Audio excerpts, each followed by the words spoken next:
1400 سال تک لگاتار کوئی بھی لمحہ ایسا نہیں رہا بنی اسرائیل پر اللہ کا نبی ان میں موجود نہ ہو۔ کرامات، ہدایات، معجزات اور فضیلتیں اللہ نے بنی اسرائیل کو عطا فرمائی، یہاں تک کہ آسمان سے من و سلوہ بھی ان پر نازل ہوا۔ آسمان سے انہوں نے کھانا اپنے پاس اترتے ہوئے دیکھا بھی۔ ان کے سامنے دریا نیل کو اللہ نے 2 حصوں میں منقسم کیا۔ ان تمام برہان اور نشانیوں کو دیکھنے کے باوجود بھی، حق کو دیکھنے کے باوجود بھی انہوں نے جو ہے اللہ کے دین کو، اللہ کے پیغمبروں کو جھٹلایا۔ بسم اللہ الرحمن الرحیم، رب اشرح لی صدری ویسر لی امری واحلل عقدۃ من لسانی یفقهوا قولی، اللہم صل علی سیدنا و مولانا محمد معدن الجود والکرم وآلہ وصحبہ وبارک وسلم۔ سورہ فاتحہ کی کل آخری آیات کے حوالے سے میں نے آپ کے سامنے گفتگو کی تھی۔ غیر المغضوب علیہم ولا الضالین کے حوالے سے مختلف مفسرین کا قول ہے کہ مغضوب سے مراد یہودی لوگ ہیں اور ولا الضالین سے مراد عیسائی لوگ ہیں۔ کہتے ہیں مغضوب اس لیے کہ 1400 سال تک لگاتار کوئی بھی لمحہ ایسا نہیں رہا بنی اسرائیل پر کہ جس کے اندر اللہ کا نبی ان میں موجود نہ ہو۔ کرامات، ہدایات، معجزات اور فضیلتیں اللہ نے بنی اسرائیل کو عطا فرمائی، یہاں تک کہ آسمان سے من و سلوہ بھی ان پر نازل ہوا۔ آسمان سے انہوں نے کھانا اپنے پاس اترتے ہوئے دیکھا بھی۔ ان کے سامنے دریا نیل کو اللہ نے 2 حصوں میں منقسم کیا۔ ان تمام برہان اور نشانیوں کو دیکھنے کے باوجود بھی، حق کو دیکھنے کے باوجود بھی انہوں نے جو ہے اللہ کے دین کو، اللہ کے پیغمبروں کو جھٹلایا۔ تو کل جیسے کہ میں نے مفہومی معنی عرض کیا تھا کہ مغضوب اس کو کہتے ہیں کہ جو جان بوجھ کر جانتے ہوئے حق چھوڑ دے، وہ مغضوب ہے۔ اور نصارہ کے اندر، نصارہ نے ابتدا کے اندر حضرت عیسیٰ علیہ السلام کا ساتھ نہیں دیا، اور حضرت عیسیٰ علیہ السلام کے آسمان پر اٹھائے جانے کے بعد، اس کے بعد جو آپ کے متبع بنے، تو انہوں نے حضرت عیسیٰ علیہ السلام کی محبت میں اتنا غلو کیا کہ انہوں نے حضرت عیسیٰ علیہ السلام کو یہ خدا بنا دیا اور خدا کا بیٹا بنا دیا۔ وہ اتنا غلو اس میں پیدا ہو گیا۔ تو اس لیے یہ دونوں ہی جو فرقے ہیں، فرمایا یہ دونوں مغضوب سے یہودی مراد ہیں، اور ولا الضالین سے مراد جو ہے وہ جو ہے یہ عیسائی لوگ ہیں۔ اب جب سورہ فاتحہ ختم ہو جاتی ہے تو اس کے بعد ہم آمین کہتے ہیں۔ آمین کیا ہے؟ آمین بذات خود جو ہے ایک دعا ہے جس کا معنی ہوتا ہے اللہم استجب لی۔ اس کا مطلب ہوتا ہے اے اللہ میری دعا قبول فرما۔ یعنی کہ اگر آپ کسی بھی دعا پر آمین کہتے ہیں تو آمین کا معنی کیا ہوتا ہے؟ اے اللہ میری دعا قبول فرما۔ حضرت موسیٰ علیہ السلام کی قوم کے اندر عبرانی زبان کے اندر توریت نازل ہوئی تھی، تو آج بھی یہودیوں کیا ملتا جلتا آمین کی جگہ وہ ایمن کر کے کچھ ایک لفظ کہتے ہیں جب وہ کوئی بھی دعا سے فارغ ہوتے ہیں آج بھی، کیونکہ عبرانی اور عربی زبان جو ہے کافی ملتی جلتی ہے۔ آپ سمجھ لیں 2 بہنیں کی طرح، جس طرح ہم کہتے ہیں السلام علیکم، وہ کہتے ہیں شلوم، شلوم کہتے ہیں، اس طرح کچھ ملتا جلتا کہتے ہیں یہودی۔ تو آپ دیکھتے ہیں کہ آمین ہم بھی کہتے ہیں، آمین وہ بھی کہتے ہیں۔ تو اس سے مراد یہ ہوتا ہے کہ آپ کسی دعا پر یہ بات اللہ سے کر رہے ہیں کہ اللہ میری اس دعا کو قبول فرما۔ اب ولدالین کے بعد آمین کہنا، ولدالین کے بعد آمین کہنا سنت ہے۔ حضور صلی اللہ علیہ وسلم نے ولدالین کے بعد آمین کہا ہے۔ جو آمین نہیں کہتا ولدالین کے بعد وہ سنت کو چھوڑتا۔ تمام علماء کا اس بات پر اتفاق ہے کہ ولدالین کے بعد آمین کہنا سنت ہے۔ اس بات پر بھی تمام علماء کا اتفاق ہے کہ جو سری نماز ہے جس میں قرات آہستہ ہوتی ہے، جیسے ظہر اور عصر کی نماز ہے، اس میں آمین آہستہ ہی کہنی چاہیے، اس پر بھی علماء کا اتفاق ہے۔ اختلاف بس علماء کا، ائمہ کا اس نوعیت پر ہے کہ جب جہری نماز ہوگی، یعنی کہ فجر کی نماز ہے، مغرب کی نماز ہے، عشاء کی نماز ہے، جس میں امام بآواز بلند قرات کرتا ہے، جس کو جہری قرات کہتے ہیں، تو اس میں جب ولدالین کہا جائے گا تو آمین آہستہ کہی جائے یا آمین بلند آواز سے کی جائے۔ اب میں اس حوالے سے آپ کے سامنے موقف سامنے رکھتا ہوں۔ امام اعظم ابو حنیفہ رضی اللہ عنہ، جو ان کے مقلدین ہیں، جو احناف کہلاتے ہیں، احناف کے نزدیک، امام اعظم ابو حنیفہ کے نزدیک ولدالین کے بعد آہستہ آواز سے آمین کہی جائے۔ امام اعظم ابو حنیفہ رضی اللہ تعالیٰ عنہ کے پاس جو دلائل ہیں وہ دلائل بھی حدیث سے موجود ہیں. حدیث کریمہ کے اندر ایک حوالہ پیش کر دیتا ہوں آپ کے سامنے میں. سنن ترمذی میں امام ترمذی لے کر آئے. امام احمد بن حنبل نے اپنی مسند میں اس حدیث کو روایت کیا. حاکم نے اپنی مستدرک کے اندر اس کو روایت کیا.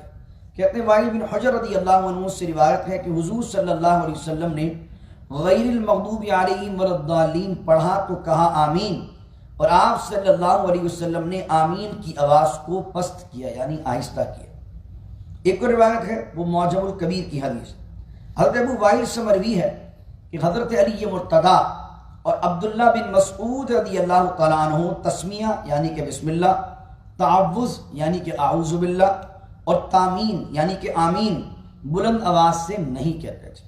حضرت ابراہیم نخفی رضی اللہ تعالیٰ عنہ سے روایت کرتے ہیں، امام عبد الرزاق نے اپنی مصنف میں اس کو نقل کیا کہ 5 چیزوں میں اخفا کیا جائے گا، یعنی 5 چیزوں میں آواز آہستہ کی جائے گی. وہ 5 چیزوں کون سی ہے؟ ثنا آپ بلند آواز سے نہیں پڑھیں گے.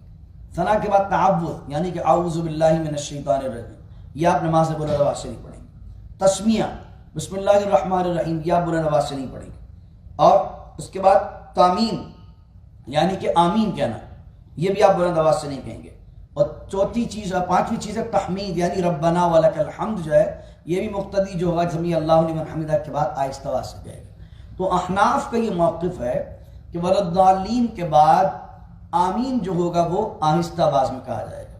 اور احناف کی دلیل بھی یہی ہے کہ قرآن کہتا ہے ادعوا ربکم تضرعا وخفیہ، اپنے پروردگار کی بارگاہ میں جب تم دعا کرو تو دعا تضرع کے ساتھ کرو، عاجزین کساری کے ساتھ کرو، اور خفیہ افضل یہ کہ آہستہ آواز سے دعا کرو. تو آمین بذات خود دعا ہے، اس لیے آہستہ کہنی چاہیے. امام شافعی کا فرماتے ہیں، امام شافعی رحمۃ اللہ علیہ کے نزدیک اور امام احمد بن حنبل کے نزدیک، جو حنبلی ہیں جو شافعی ہیں، ان کے نزدیک ولضالین کے بعد بلند آواز سے جہری نمازوں کے اندر آمین کہنا یہ سنت طریقہ ہے. ان کی روایت میں ترمذی کی ایک روایت ہے، اور ترمذی کے اندر وائل بن حجر سے ہی روایت ہے کہ انہوں نے کہا کہ نبی کریم علیہ السلام نے جب ولضالین کہا تو پھر آمین کہتے ہوئے حضور جان عالم صلی اللہ علیہ وسلم نے آمین کو کھینچا اور آواز کو بلند کیا. تو امام احمد بن حنبل اور امام شافعی اس حدیث کو دلیل بناتے ہیں، اور وہ حدیث بھی حسن کے درجے میں آتی ہے. امام مالک رحمۃ اللہ علیہ کہتے ہیں کہ ان کا ایک قول یہ ملتا ہے امام مالک کا، وہ کہتے ہیں کہ سری نمازوں میں آہستہ کہو، یعنی جن میں آہستہ قرات ہوتی ہے ان میں آہستہ کہو، اور جو جہری نمازیں ان میں بلند آواز سے کہو. لیکن یہ مسئلہ ہمیشہ یاد رکھیے، یہ مسئلہ افضل اور افضل نہ ہونے کا ہے، یہ جائز اور ناجائز کا مسئلہ نہیں ہے. ہمارے یہاں اس کو جو نوعیت فرقوں میں دے دی جاتی ہے وہ نوعیت بنا دی جاتی ہے جائز اور ناجائز کی. یعنی اگر کسی نے بلند آواز سے کہا تو جس نے بلند آواز سے نہیں کہا اس نے کوئی حرام کام کر دیا، اور اگر کسی نے احناف کی مسجد میں آ کر بلند آواز سے کہہ دیا تو بلند آواز سے کہنے والے نے غلط کیا. اور اگر سلفیوں کی مسجد کے اندر کسی نے جا کر سب آمین کہہ رہے اور دو نے نہیں کہا تو انہوں نے کوئی حرام کام کر دیا. ارے خدا کے بندوں، یہ جو مسئلہ ہے، یہ مسئلہ ایک منٹ چاہتا ہوں، یہ مسئلہ جو ہے یہ مسئلہ افضل اور افضل نہ ہونے کا. افضل کیا چیز ہے؟ دونوں ہی چیزیں صحیح ہیں، لیکن ہم حنفی امام اعظم کو تقلید کرتے ہیں تو ہم امام اعظم کے پاس بھی دلائل ہیں.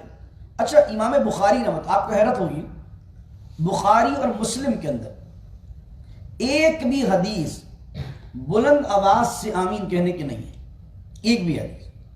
اب جو سلفی حضرات بلند آواز سے آمین کہنے کے لیے دلیل لیتے ہیں بخاری مسلم سے، وہ بخاری میں امام بخاری کیونکہ خود شافعی تھے، امام بخاری خود شافعی ہیں، تو میں نے آپ کو بھی موقف کا بیان کیا شافعیوں کا کیا ہے، آہستہ آمین کہنا ہے بلند آواز سے، بلند آواز سے. وہ خود شافعی ہیں. ایک روایت کے مطابق کے قول کے مطابق حضرت امام مسلم رحمہ اللہ بھی وہ بھی شافعی ہیں ایک قول کے مطابق. تو امام شافعی، امام بخاری، چیپٹر کا نام امام بخاری نے لکھا بخاری میں الجہر بالتامین. جہر کا جس طرح میں نے آپ کو کہا، جہر کس کو کہتے ہیں؟ آواز کو بلند کرنا. بالتامین، تامین مانے آمین کہنا. فرمایا الجہر بالتامین، جو ہے بلند آواز کو جو ہے وہ بلند کرنا اور آمین کہتے ہو. اب امام بخاری اس چیپٹر کے تحت جو حدیث لے کر آئے ہیں اس حدیث میں صرف یہ ہے کہ جب ولضالین امام کہے تو تم آمین کہو، اور جب امام آمین کہہ دے تو جب آمین تم بھی کہو گے تو فرشتے بھی آمین کہتے ہیں. تو تمہارا آمین کہنا اگر فرشتوں کے موافق ہو گیا تو اللہ تمہارے پچھلے گناہوں کو معاف کر دے. اب یہ دلیل لاتے ہیں امام بخاری آواز سے آمین کہنے کی، حالانکہ پوری روایت کے اندر کہیں بھی یہ لفظ ہی نہیں ملتا ہے کہ بلند آواز سے آمین کو۔ روایت کے الفاظ کیا ہیں؟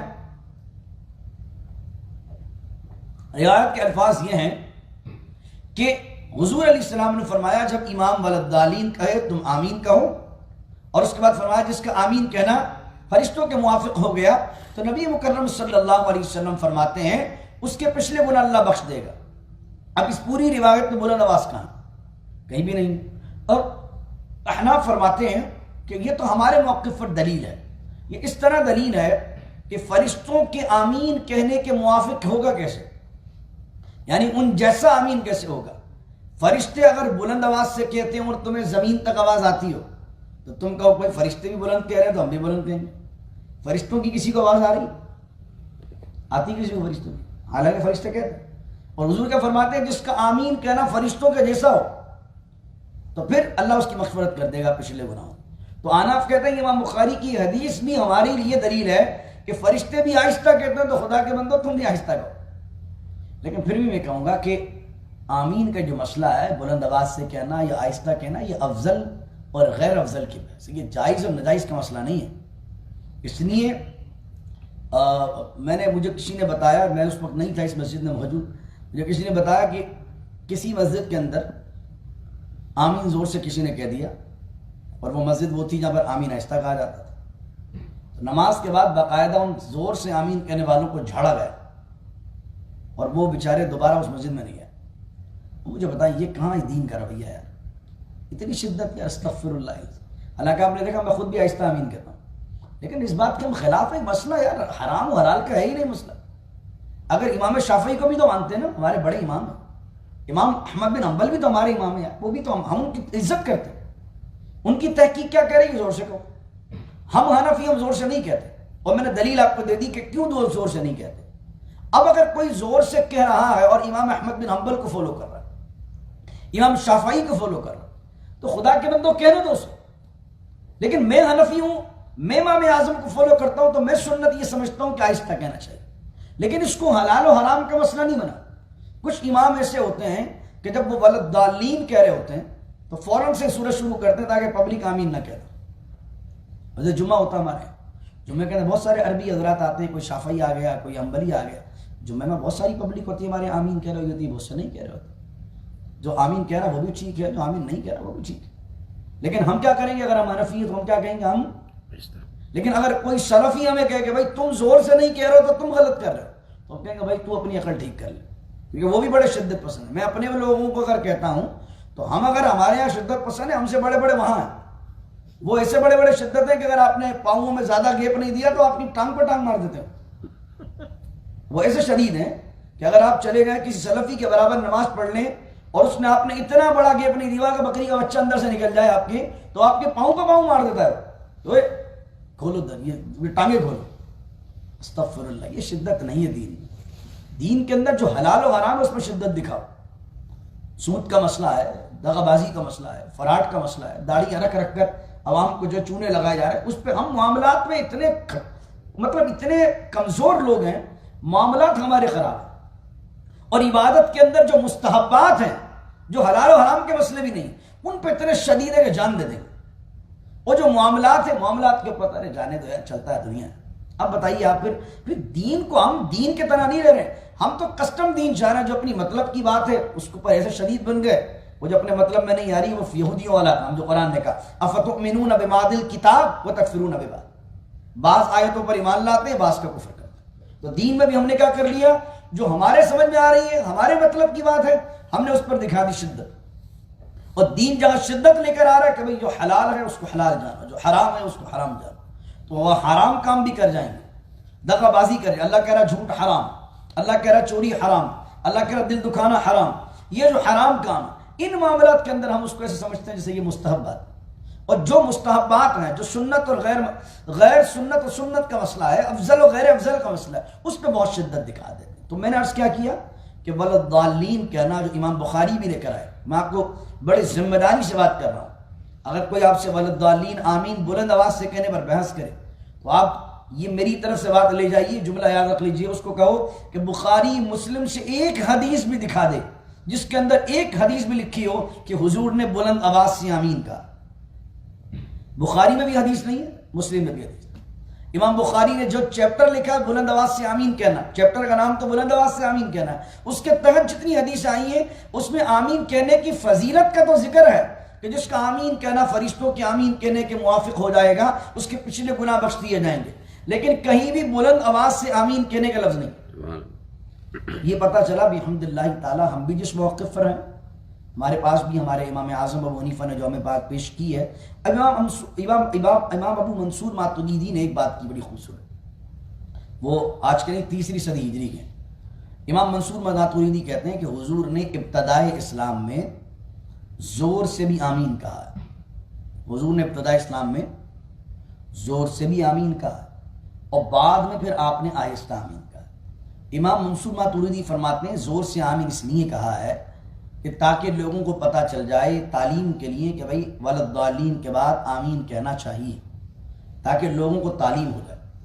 جب لوگ سیکھ گئے، لوگوں کو پتہ چل گیا کہ جناب نماز کے اندر ولضالین کے بعد آمین کہنا چاہیے، اتنی دفعہ حضور نے سمجھا دیا کہ لوگوں کا ذہن میں رہ گیا.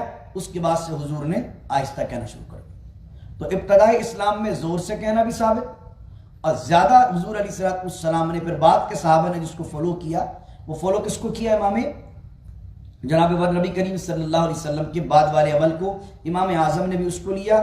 عبداللہ بن زبیر مکے میں تھے، وہ زور سے کہا کرتے تھے، جس کی وجہ سے اہل مکہ کا معمول یہ دیکھ لیجئے. امام شافعی خود مکے میں پیدا ہوئے، لیکن امام مالک رحمۃ اللہ علیہ کے جو لوگ تھے وہ آہستہ کہتے تھے، لیکن شوافع جو تھے وہ بلند آواز سے کہتے تھے. تو یہ کبھی بھی امت کے اندر مسئلہ حلال و حرام کا رہا ہی نہیں ہے.